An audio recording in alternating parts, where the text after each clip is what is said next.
जिस तरह से आंख में धूल झोंक कर सत्ता में आने का उन्होंने काम किया था, अभी फिर से वही काम उन्होंने शुरू किया है कि सरजमीन पर आप देखेंगे तो उनका काम कुछ दिखता नहीं है, लेकिन खाता बही में आप देखेंगे तो वो अपना काम गिनाने जरूर लग जाते हैं। हम अगर पिछले सरकार की थोड़ा सा याद दिलाएं, चूँकि आज हम लोग समाज कल्याण से संबंधित या महिलाओं से संबंधित विषय आपके सामने हम लोग बात कर रहे हैं, तो उसी को फोकस करने का हम लोग कोशिश करेंगे। तो सरकार के स्तर से अगर समाज कल्याण का बात हम लोग करेंगे तो समाज कल्याण महिला एवं बाल विकास विभाग का जो मूल काम है वो आंगनबाड़ी केंद्र के माध्यम से जो संचालित होता है, और आंगनबाड़ी केंद्र में छोटे बच्चे जो पढ़ते हैं और उसमें सेविका सहायिका बहनें संचालित करते हैं। सेविका सहायिका को अगर अभी आप लोग देखेंगे तो जहाँ तक मेरी जानकारी है उनको अभी तक भी यूनिफॉर्म इस साल का नहीं मिल पाया और यह साल पूरा हो गया। हम महिलाओं की बात कर रहे हैं, हम इसलिए यहीं से शुरू कर रहे हैं। आंगनबाड़ी केंद्र में पिछले सरकार ने जब रघुवर जी मुख्यमंत्री हुआ करते थे तो इस राज्य में आप लोग को ध्यान में होगा कि कुपोषण किस हद तक बढ़ा हुआ था। कुपोषण को खत्म करने के लिए, मिटाने के लिए पोषण सखी का नियुक्ति हुआ था इस राज्य में, लेकिन वर्तमान सरकार जैसे ही सरकार में आए और पोषण सखी का नियुक्ति उन्होंने रद्द कर दिया या खत्म कर दिया, उन लोगों को अब नौकरी से बर्खास्त कर दिया।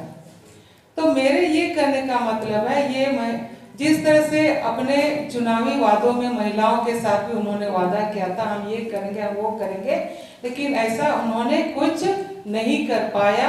और जो अभी भी वो बातें जो बोल रहे हैं वो झूठ बोल बोल के लोगों को दिग्भ्रमित करने का उन्होंने काम करना शुरू कर दिया है। हम बताना चाहते हैं कि मुख्यमंत्री सुकन्या योजना जो शुरू हुआ था, पिछले सरकार ने शुरू किया था, लेकिन वर्तमान में उस योजना का नाम बदलकर सावित्रीबाई फुले के नाम से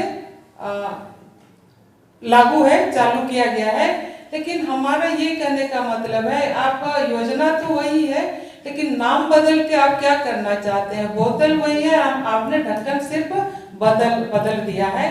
तो इन्होंने इस तरह का काम किया है। पिछले सरकार ने 0 वर्ष से शुरू किया था यह पैसा देने का, जो एक स्लॉट में 5-5 हजार दिया जाता था, और इस सरकार में 8वां क्लास से देना शुरू किया है। तो अगर जो गरीब लोग हैं तो पहला से 8वां तक वो कैसे भेजेगा, कैसे पढ़ाएगा? कोई सीधा तो 8वां क्लास में भर्ती नहीं होगा। तो ये एक तरह से, इसीलिए हम बार बार बोल रहे हैं, लोगों को दिग्भ्रमित कर रहे हैं, उनके आंख में धूल झोंकने का वो काम कर रहे हैं। तेजस्विनी योजना आपको ध्यान में होगा, तेजस्विनी योजना का बहुत फोकस उस समय हुआ करता था, जो राज्य के 17 जिलों में चलता था, और आज वो योजना बिल्कुल बंद हो गया। इस सरकार ने वो योजना को बंद कर दिया। उसमें किशोरियों के लिए और परित्यक्ता ये दो बहनें उससे लाभान्वित होते थे, लेकिन आज के समय में यह योजना भी उन्होंने बंद कर दिया। महिला किसी भी रूप में सुरक्षित नहीं है, महिला किसी भी रूप में सुरक्षित नहीं है। अगर हम लोग कहेंगे कि महिलाएं आगे पढ़ लिख के आगे बढ़े या फिर संपत्ति अर्जित करे, ऐसा भी हम लोग मान सकते हैं, तो यह सरकार को ये भी बर्दाश्त नहीं हो पा रहा है कि आप याद करिए कि 1 रुपया में 50 लाख तक का रजिस्ट्री महिला के नाम से होना था, या पूर्व के सरकार ने लागू किया था। लेकिन जैसे ही वर्तमान सरकार में आई, सत्ता में आई और इस योजना को उन्होंने बंद कर दिया। राज्य में आपको याद होगा महिला इंजीनियरिंग कॉलेज जो खुला था, इसको भी इन्होंने बंद कर दिया। पहला इंजीनियरिंग कॉलेज खोला था लेकिन उन्होंने इसको भी बंद कर दिया। हम इसीलिए बार बार बोल रहे हैं, महिला आयोग का इन्होंने अभी तक गठन नहीं किया।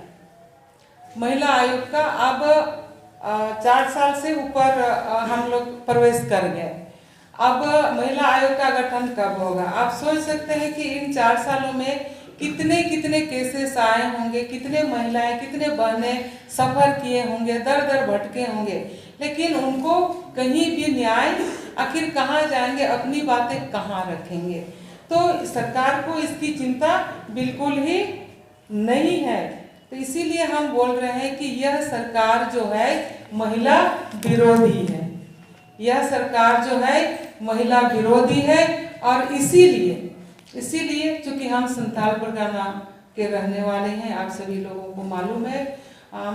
वैसे तो कुछ विषय हमारे विधायक जी रखेंगे, लेकिन उसी से कुछ पार्ट हम चूंकि संथाल परगना के हैं, इसीलिए उसको टच कर दे रहे हैं।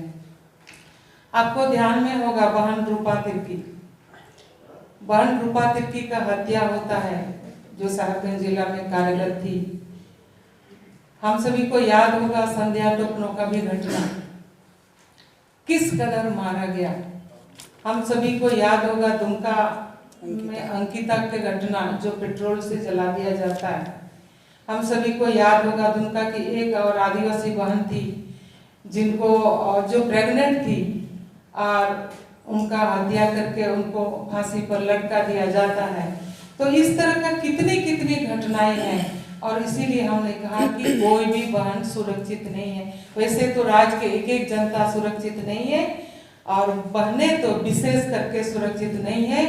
तो हम इसीलिए करार दे रहे हैं, यह सरकार सिर्फ और सिर्फ लोगों को दिग्भ्रमित कर सकते हैं, लोगों के आंखों में धूल झोंक सकते हैं और यह सरकार नौकरी छीनने वाली